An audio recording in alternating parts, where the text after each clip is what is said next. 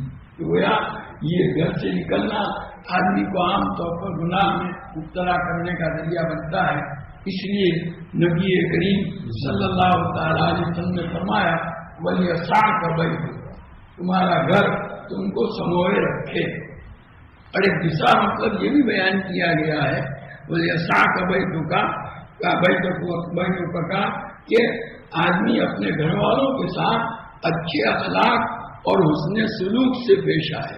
اس کا نتیجہ یہ ہوگا کہ گھر والے اس کے ساتھ محبت سے پیش آئیں گے. گھر والوں کے دل میں آپ کی محبت پیدا کرنے کا ذریعہ یہی ہے کہ آپ اچھے اخلاق سے اور اچھے سلوک سے ان کے ساتھ معاملہ کریں, تو اس کی وجہ سے ان کی طرف سے بھی آپ کے ساتھ محبت کا معاملہ کیا جائے گا. جو آدمی اپنے گھر والوں کے ساتھ لڑتا ہے, جھگڑتا ہے, بد اخلاقی سے پیش آتا ہے, اس کا نتیجہ یہ ہوتا ہے کہ گھر والے بھی اس کی وجہ سے پریشان اور اس کے ساتھ حسن سلوک سے پیش نہیں آتے. اور ایسی صورت میں آدمی کے لیے اپنا گھر جو ہے نا وہ ایک گویا قید خانہ بن جاتا ہے, تنگ ہو جاتا ہے. گھر کے اندر اس کے لیے کشادگی کا مطلب یہ ہے کہ آدمی جب گھر میں جاوے ایک طرح کا سکون محسوس کرے.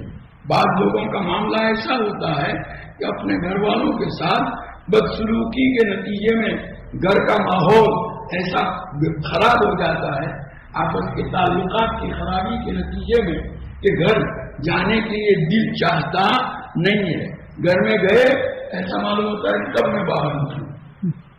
یہ تمہارا گھر تم کو سموئے رکھے کا ایک مطلب یہ بھی ہے کہ آپ کو اپنے گھر والوں کے ساتھ حسن سلوک سے, اچھے اخلاق سے, ان کے حقوق کی ادائیگی کے ساتھ پیش آنا چاہیے تاکہ تمہارے لیے گھر کے اندر قیام جو ہے راحت اور سکون کا باعث ہو. ورنہ اگر ایسا نہیں ہوگا تو ایسا آدمی جو ہے نا گھر میں اپنے لیے تنگی محسوس کرتا ہے. وہ سوچتا ہے میں کب گھر سے نہ باہر نکلوں, مجھے گھر میں بیٹھے نہیں. اور تیسری بات جو نبی کریم صلی اللہ تعالی علیہ وسلم نے ارشاد فرمائی وب کی اعلیٰ خطیئت, اپنے گناہوں کے اوپر روتے رہو. گویا اگر ہم سے گناہ کا صدور ہو جائے تو دل میں ندامت کی کیفیت ہونی چاہیے. رونے کا مطلب یہ ہے کہ اپنے گناہ کے اوپر آدمی پچھتائے, ندامت کا جذبہ اس کے اندر پیدا ہو اور اس کی وجہ سے گویا اپنے گناہ سے توبہ کرے, اللہ تعالیٰ کی طرف رجوع کرے. کوئی گناہ جب بھی ہو فوراً اس کے دل میں یہی ندامت کی کیفیت ہونی چاہیے, جس کا ایک اثر یہ بھی ہوتا ہے کہ گویا اپنے گناہ کے اوپر رو, پچھتاؤ اس پر اللہ تعالیٰ گناہوں کو معاف کرتے ہیں. گویا یہ تین باتیں ایسی ہیں کہ آدمی کو چاہیے کہ اگر اس کا اہتمام کرے گا تو انشاءاللہ اس کے لیے جہنم سے حفاظت ہوگی. اللہ تبارک و تعالیٰ ہمیں نبی کریم صلی اللہ تعالی علیہ وسلم کے اس ارشاد پر عمل کی توفیق اور اہتمام نصیب فرمائے. وآخر دعوانا الحمدللہ رب العالمین. www.attableek.com, the reviver of